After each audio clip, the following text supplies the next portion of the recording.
Tonight on the WHAS11 night team, we do now stand 2 days away from the end of the winter storm snowflakes. And so right now live, we are showing you the progress of the plowing crews in Kentuckiana. Each single night we've been seeing more pavement on these live screen. 4 live views of major interstates for you tonight.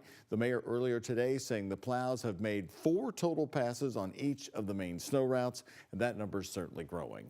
But the total recovery around here is going to take a while because of the very dangerous polar air that is going to be with us until next week. Hi, everybody. Good to be with you. I'm Doug Proffitt with Chief Meteorologist Mallory Schnell. And Mallory, each single degree right now is really a big story, so important to follow. Yes, and we're talking about very cold overnight lows pretty much each and every night this week. So any kind of melting that we get from the daytime sun, you have to watch out for those refreezing spots on the roads during the overnight hours. Tonight, we do have a cold weather advisory in effect for all these counties in light blue, primarily along and north of the 64 corridor here due to wind chills as low as 10 below. We're not quite to there yet. Temperatures right now across Kentuckiana still in the teens. Primarily, it's 18 in Louisville, 10 in Madison, 13 in Jasper and Bardstown. Those wind chills a little bit chillier than that. It does feel like 5 right now in Jasper, but we do actually have a front that is swinging through the area tonight. Wind speeds fairly light. We're seeing them up to about 10 miles per hour or so in terms of gusts. Max HG radar showing any kind of precipitation. We did have a slight chance of snow in our eastern areas tonight, and you can see that hanging out in eastern Kentucky and West Virginia. Most of us staying quiet and mostly clear, but that does bring the chance of some patchy freezing fog by tomorrow morning. So you might be waking up to some frost on your windshield, especially in southern Indiana. Otherwise, tomorrow, will be another day in the 20s. I'll let you know when we could break that freezing mark finally. That's coming up in our 7-day forecast.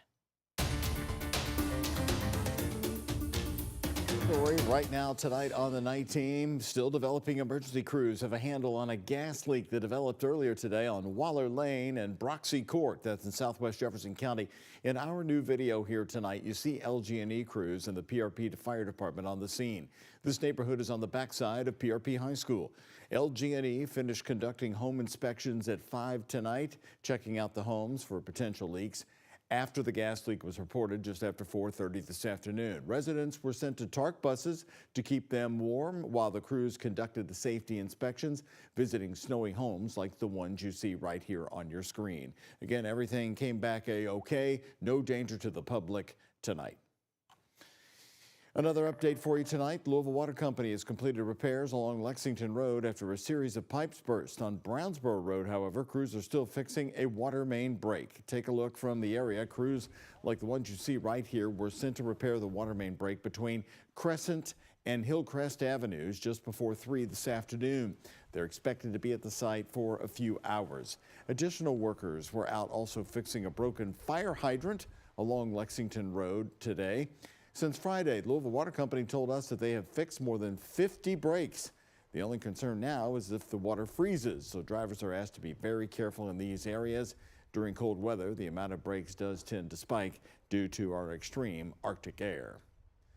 And brand new tonight on the night team, JCPS is turning to NTI for the next 2 days as students will be learning from home. The school district stated that many side streets and neighborhood roads are still hazardous, and a lot of those roads do lead to many of our schools. The mayor today is promising help. WHS 11 night team's Alex Dieterer and photojournalist Aspen Hester ride some of those snowy streets. This better be lit. A snow day for JCPS students.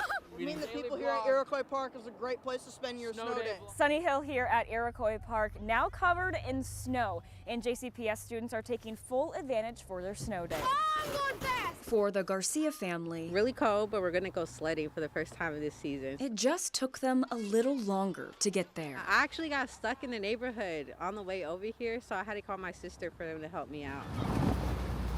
The mayor holding over a private contractor with 10 extra crews to hit streets not on the main snow route. We're focused on 4 primary areas. Are the roads around a major medical center? Are they around a school? Do they assist with public transportation? And is it a major employment center? While main roads in Jefferson County are looking clear, It's the side roads that are creating lasting headaches and will stay frozen, like this road that leads to a covered parking lot at Lockhuff Elementary School. We have about 22 plows out, about 2,700 tons of salt out there, trying to make our roads, make our parking lots safe. But in the meantime, students are taking full advantage of a traditional snow day. I really like it when there's no NTI because it makes it so that there's no stress of waking up and actually having to go online to your classroom, and you can just come out and have a fun time, with your friends like we're doing now. Before moving to at least 2 NTI days. It means that students, you get to put down your snowballs, and you get to open up Chromebooks. You get to do a bit of learning because we want to continue the educational process. It's very, very important. I'm just glad to be here, blessed, enjoying time with my family. Students and families in no rush to return to the classroom. In Louisville, Alex Dieter, the WHAS11 night team on your side. Put down the snowballs, no way. Well, JCPS has NTI days tomorrow and Thursday. No word yet about Friday. Dr. Yearwood said all students should have their Chromebooks that have preloaded lessons right there on them. Over $3 million in new equipment for snow removal here in Louisville. A private contractor hired to bring in 10 additional crews. They leave tomorrow morning. So far, 11,000 tons of salt have been used in the city, and with an extra 20,000 tons sitting in storage for Metro Louisville. The salting and brining started before the snow started appearing. I'm so incredibly grateful to everyone's effort to supporting each other, to supporting our neighbors. We did once again what Louisville always does. We stepped up to help one another. We heeded the warnings, and Louisville is moving again today as a result of all of this great work. The mayor did add, be careful for slick spots like right here on some of the roads, especially during the period of freezing temperatures, which are going to last until next week. A snow shovel in the trunk of your car could really help break up any lingering snow drifts you come across. New tonight, Kentucky Governor Andy Beshear giving details about 3 deaths during the winter storm. An inmate at the Eastern Kentucky Correctional Complex in West Liberty, Kentucky, is confirmed to have died after sustaining a head injury. Here are the details. Marvin Knuckles was part of a work crew of inmates removing snow and ice on facility grounds when he fell and sustained a head injury. Officials confirmed he died early this morning. The 3 other deaths are still under investigation, one believed to be from using a generator to stay warm, another from shoveling snow. Also, a 72-year-old woman in Whitley County died of hypothermia.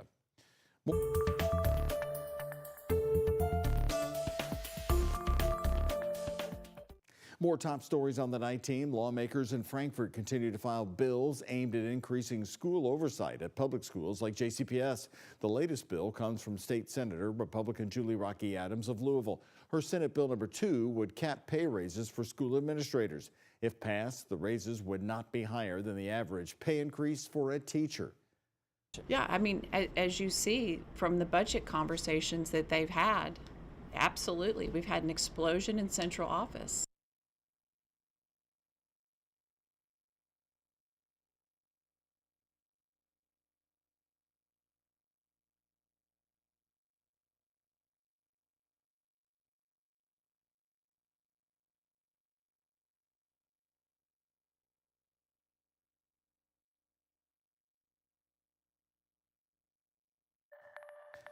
UPS confirming today it is no longer using the MD-11 jet. That is the same jet that crashed in Louisville on November 4th, killing 15 people.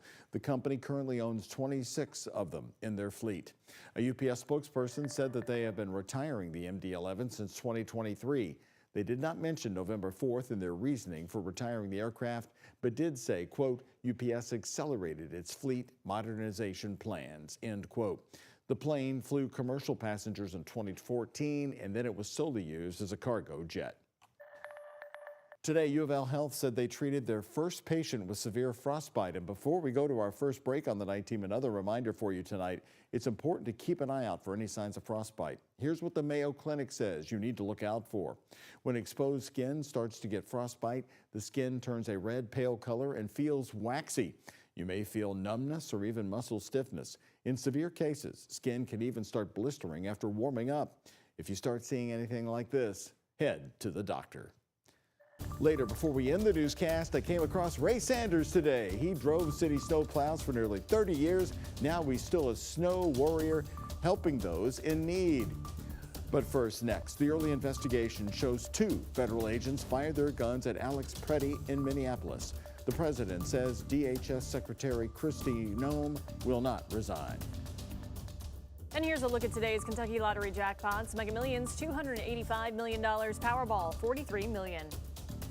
The Kentucky Lottery, funding education for over 1 million Kentucky students.